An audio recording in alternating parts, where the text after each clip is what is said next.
संपूर्ण क्रांति के अवसर पर एनडीए सरकार में व्याप्त महंगाई, बेरोजगारी, भ्रष्टाचार के खिलाफ महागठबंधन प्रतिनिधि सम्मेलन को संबोधित करते हुए नेता प्रतिपक्ष श्री तेजस्वी यादव क्या कुछ कहें, आइए देखते हैं इस वीडियो के माध्यम से। संपूर्ण क्रांति के अवसर पर हमारे पार्टी के राष्ट्रीय जनता दल के गरीबों के मसीहा आदरणीय लालू जी ने भी अस्वस्थ होते हुए भी आप लोगों के लिए संदेश भेजा और अपने राष्ट्रध्वज जी को हम सलाम करते हैं कि इस हालत में भी, इस परिस्थिति में भी वो झुकने को तैयार है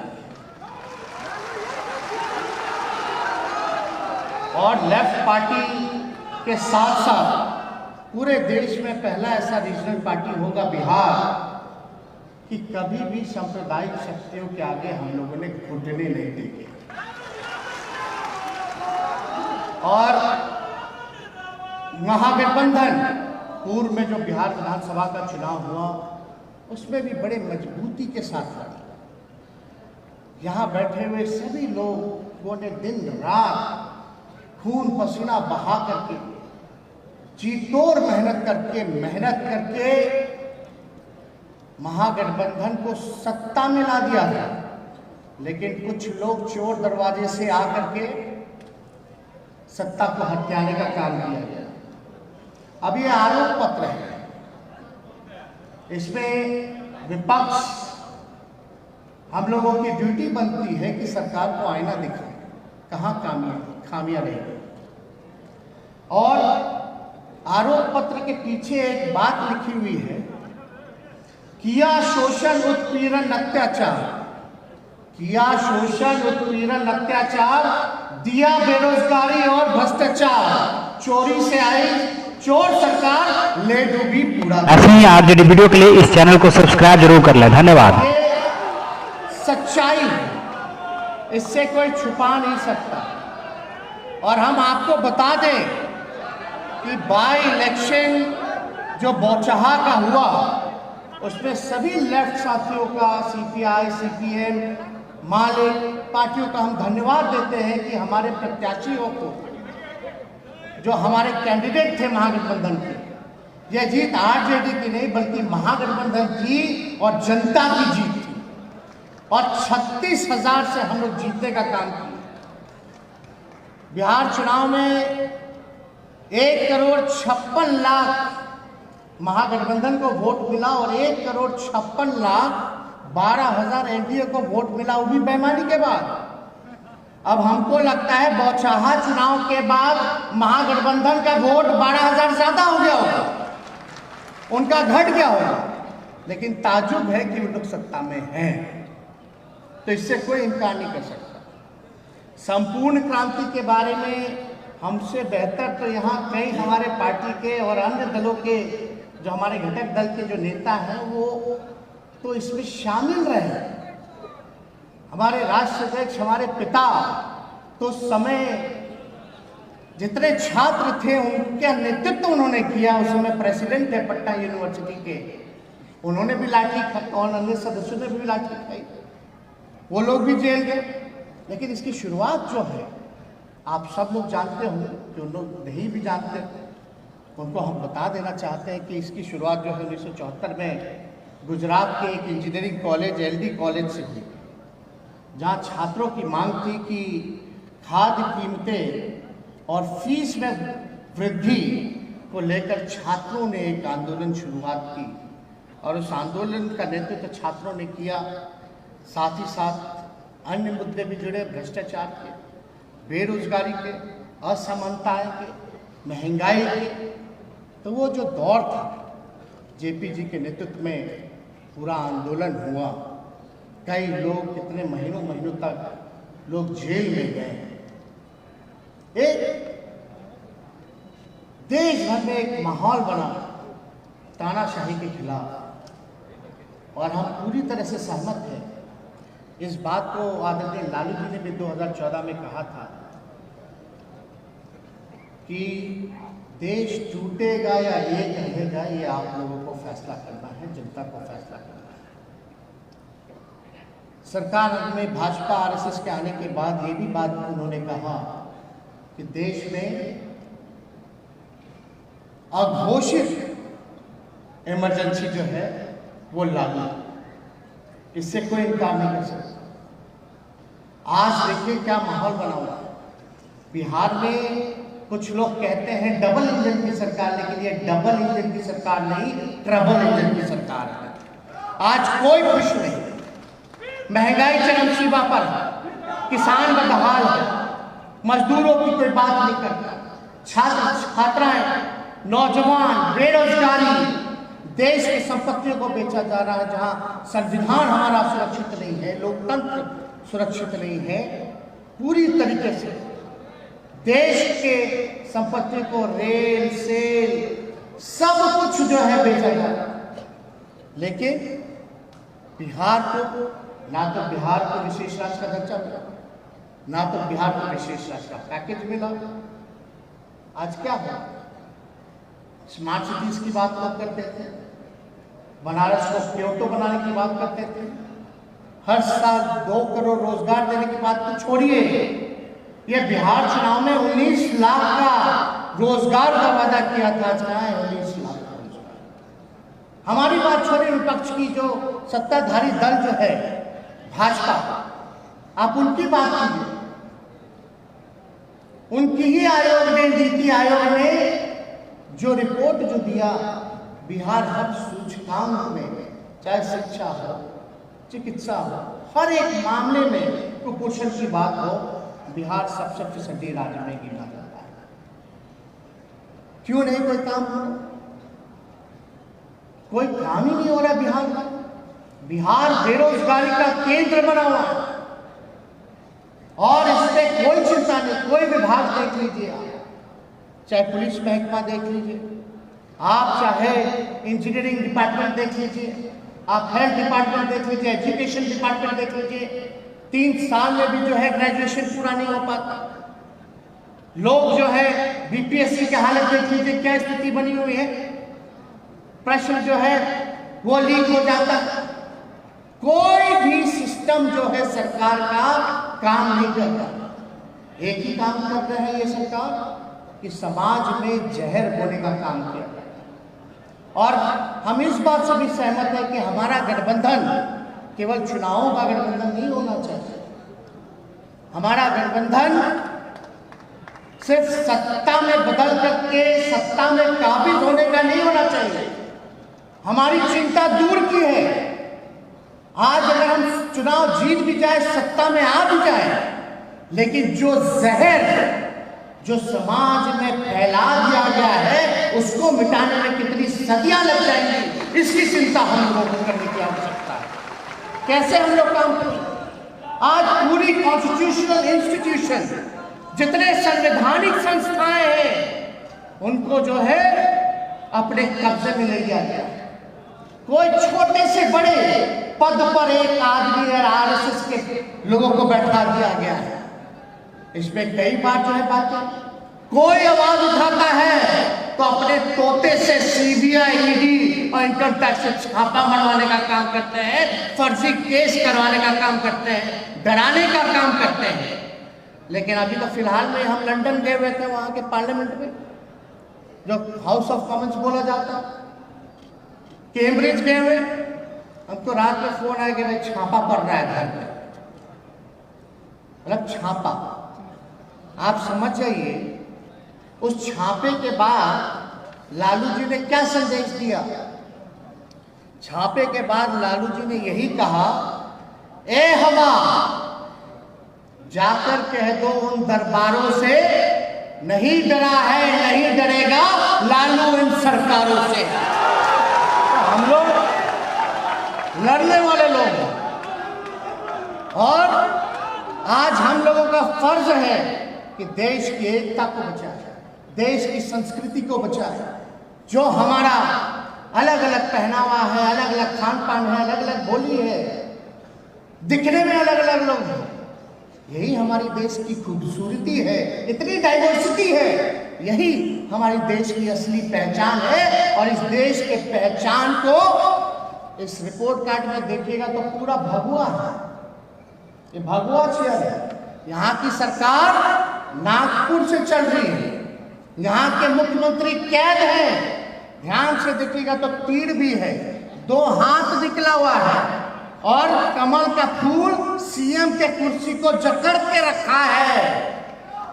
यानी यहाँ जो राज चल रहा है वो नागपुर से चल रहा है।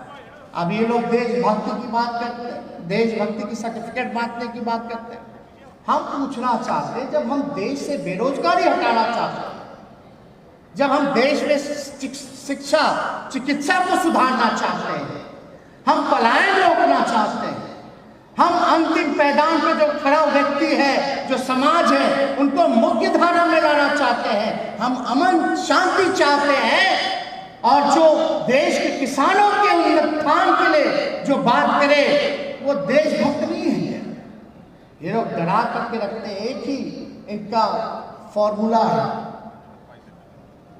मेन जो एजेंडा है, पढ़ाई, दवाई, कमाई, सिंचाई, सुनवाई और कार्रवाई वाली सरकार नहीं। गरीबी पे मत बात करो, बेरोजगारी पे मत बात करो, पलायन पे मत बात करो, विशेष राष्ट्रीय दर्जे की बात मत करो, महिला सुरक्षा के बारे में मत बात करो। बात करो हिंदू की, मुसलमान की, मंदिर की, मस्जिद की, कश्मीर की, इन्हीं पे चर्चा की जा रही है। क्या हो गया?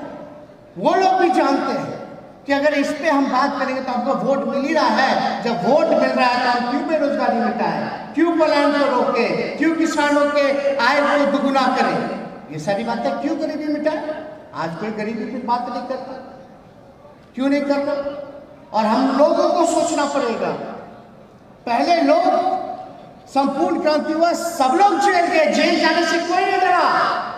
और लालू जी ने हर एक बैठक में ये बात कही कि जेल जाने से मत डरो, जेल को भरो, तभी जाकर के जो है अधिकार मिलेगा, तभी जाकर के सत्ता बदलेगी, तभी जाकर के आप देश का संविधान को बचा सकते। तो इसलिए डरने की जरूरत नहीं, लड़ने की जरूरत है और संघर्ष करने की जरूरत है।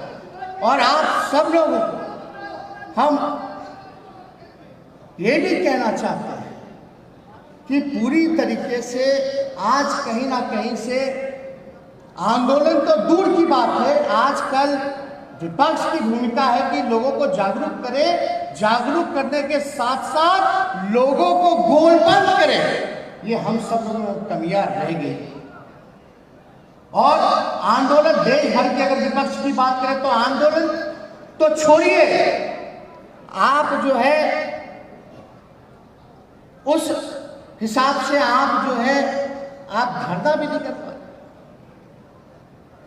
लोगों तक नहीं पहुंच पाते। तो हम सब लोगों को एकजुट होकर के लड़ाई लड़ने की जरूरत है और सिर्फ अपने अपने फायदे के लिए नहीं। आज देश की जो जरूरत है, जो समय की जो जरूरत है, बिहार के गरीबों की जो जरूरत है, उसके लिए हम लोगों को लड़ना होगा। आज हम लोग, लालू जी ने सबसे पहले जातीय जनगणना को लेकर के आवाज उठाया। हम धन्यवाद देना चाहते हैं विपक्ष के सभी दलों को, हमारे लेफ्ट के सभी साथियों को, कि सदन से लेकर के सड़क तक आप लोगों ने जातीय जनगणना की लड़ाई लड़ी, तब जाकर के हम लोग कामयाब हो। कोई कल्पना किया था क्या कि सरकार झुकेगी? कोई कल्पना नहीं किया था। लेकिन हम इतना कह सकते हैं कि कोई कहता है कि सरकार नहीं झुकेगी, लेकिन उसको हम कहते हैं कि झुकाने वाला चाहिए। और हम सब लोग जब गोलबंद हो जाएंगे, जब जात पात से ऊपर होंगे, असमानता से ऊपर होंगे, भेदभाव को मिटाएंगे, एक होकर के बिहार की जनता के लिए लड़ाई लड़ेंगे, देश की जनता के लिए लड़ाई लड़ेंगे, तो कोई माई का लाल जो है हम लोगों को कामयाब होने से नहीं रोक सकता। ये सच्चाई है। और हम लोगों को चाहे जो कुर्बानी देनी पड़े, हम लोगों को देने की जरूरत है। हम लोगों ने भी दिया। अगर हम लोगों के मन में बेईमानी होता, तेजस्वी के मन में, लालू जी के मन में केवल परिवार की बात होती, तो हम भाजपा से समझौता कर लेते, आज हम बिहार के मुख्यमंत्री होते, कौन रोक लेता? लेकिन नहीं, ना लालू जी झुके हैं, ना लालू जी का ये लड़का झुकने का काम करेगा, लड़ाई लड़ेगा, जहां तक लड़ाई लड़नी है लड़ेंगे। और लालू जी ने तो पूरा एक किताब ही लिखा है उन्होंने, गोपालगंज टू रायसीना हिल, वो किताब लिखा, उसमें तो पूरा आंदोलन का और अपने जीवनी का व्याख्यान किया है। वो सब लोगों को पढ़ना चाहिए, जानना चाहिए कि किस मुसीबत के घड़ी जो है लालू जी ने कैसे संघर्ष किया, उस दौर के जितने साथी थे उनके साथ, जेपी जी के अगुवाई में जितने उन्होंने नेता बनाए आज के दौर में, सब लोगों के बारे में है। लेकिन बात अभी चर्चा चल रही थी कि भाई एक और अगुवाई थे जो आज कहाँ चले गए, क्यों चले गए? हम लोग तो कभी भगाए नहीं, खुद ही लोग भाग गए। अब क्या चीज का उनका महत्वाकांक्षा रहा, तो महत्वाकांक्षा होना अच्छी बात है, लेकिन अति महत्वाकांक्षी नहीं होना चाहिए। अब निर्णय का बात आ रहा है, क्या है नहीं है, इस पे हमको कोई टिप्पा टिप्पणी नहीं करना, लेकिन जो लोग सत्ता के लालच में अगर सांप्रदायिक शक्तियों के सामने घुटना टेके और खुद ही चला जाए, तो इस पे हम लोगों को कुछ नहीं कहना। वो आप लोग जो है सब समझदार लोग हैं, क्या है।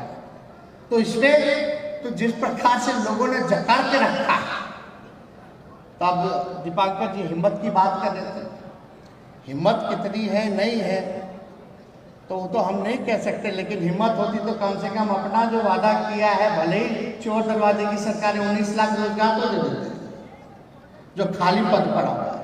हिम्मत होती तो बिहार के लिए विशेष राज्य का दर्जा तो मांग लेते, विशेष पैकेज तो मांग लेते, चलो कम से कम इतना ही काम कर देते।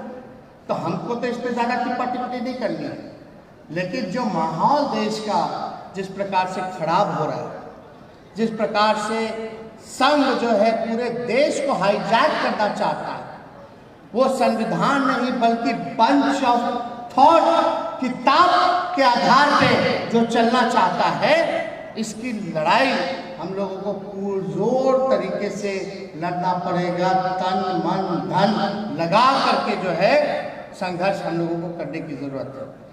हम ज़्यादा कुछ नहीं कहेंगे क्योंकि सारी बातें पूर्व में वक्ताओं ने हर एक मुद्दे को उठाया और आरोप पत्र आया है, इसके बाद बाहर आरोप पत्र भी आप लोगों को मिलेगा। लेकिन हमको आज तक समझ में नहीं आया है, सेना के तीनों अध्यक्ष हिंदू हैं, चाहे एयरफोर्स का हो, नेवी का हो, आर्मी का हो, देश के राष्ट्रपति हिंदू हैं, देश के प्रधानमंत्री हिंदू हैं। ऐसा कोई हमको नहीं लगता कि कोई ऐसा राज्य है जहां मुसलमान मुख्यमंत्री हो। तब हिंदू कैसे खतरे में, तब हिंदू कैसे खतरे में है, ये बात हमको समझ में नहीं आता। हम इतना ही कह सकते हैं, हिंदू कभी खतरे में नहीं था, ना होगा, कभी नहीं होने वाला है। खतरे में तो उनकी कुर्सी है, इसलिए ये हिंदू को नाम लेकर के कहते हैं हिंदू खतरे में, खतरे में उनकी कुर्सी रहती है। तो इससे हम लोगों को सचेत रहने की जरूरत है। और कोई अगर कहता है कि अल्पसंख्यकों का, विधानसभा में भाजपा के लोग कहने लगे, मुख्यमंत्री नीतीश कुमार जी से जवाब मांगते हैं, उनको जवाब देना चाहिए। जब भाजपा का विधायक और उनके नेता बिहार विधानसभा में खड़े होकर के चिल्ला चिल्ला करके कह रहे थे कि मुसलमानों से उनका वोट का अधिकार ले लो, तो मुख्यमंत्री जी खामोश क्यों थे? हम चाहते हैं जवाब कि मुख्यमंत्री जी इसका जवाब दें, हम चाहते हैं जवाब दें। हम लोग सब लोग लेफ्ट के साथी, विपक्ष के लोग, हम खुद सदन में खड़ा करके बोले थे किसी माई के लाल में दम नहीं जो मुसलमान भाइयों से, अल्पसंख्यक भाइयों से वोटिंग का अधिकार छीन ले। आज ये केवल मुसलमानों की बात नहीं है, आज मुसलमान है, कल दलित है, फिर पिछड़ा है। हमें रक्षा करनी है, अल्पसंख्यकों के साथ साथ दलितों की भी रक्षा करनी है, गरीबों की भी रक्षा करनी है, शोषित जो समाज है, जो अंतिम मैदान पे है, उसकी भी रक्षा करनी है। रक्षा करने के साथ साथ उनके लिए आवाज उठाना है, उनको अधिकार दिलाना है, ये हम लोगों की कोशिश होनी चाहिए। इसीलिए लालू जी ने इस पार्टी को बनाने का काम किया था। सामाजिक न्याय और धन निरपेक्षता सब लोग जानते हैं कि हम लोगों ने, लालू जी ने कितना कुर्बानी दिया। आज भी आप देखिएगा लालू जी को सताया जाता है, लेकिन आप अभी मैसेज में देख लीजिए, कहीं से कमजोर नजर आ रहे हैं, कहीं से डरे हुए नजर आ रहे हैं। बल्कि आप लोगों से आह्वान किया है कि उठिए और लड़ाई लड़िए। तो आप लोग हाथ उठा करके सब लोग बताइए, लड़ाई के लिए तैयार रहिएगा कि नहीं रहिएगा? दोनों हाथ उठा करके लड़ रहे हैं, जीत रहे हैं, लड़ते रहेंगे, जीतते रहेंगे, लड़ते रहेंगे, जीतते रहेंगे। तो आप सब लोगों को इस संपूर्ण क्रांति के अवसर पे आने पर आप सब लोगों को धन्यवाद देते हैं, सलाम प्रणाम करते हैं और सभी हमारे कम्युनिस्ट साथियों को लाल सलाम करते हुए अपनी बातों को यही समाप्त करते हैं। जय हिंद, जय बिहार।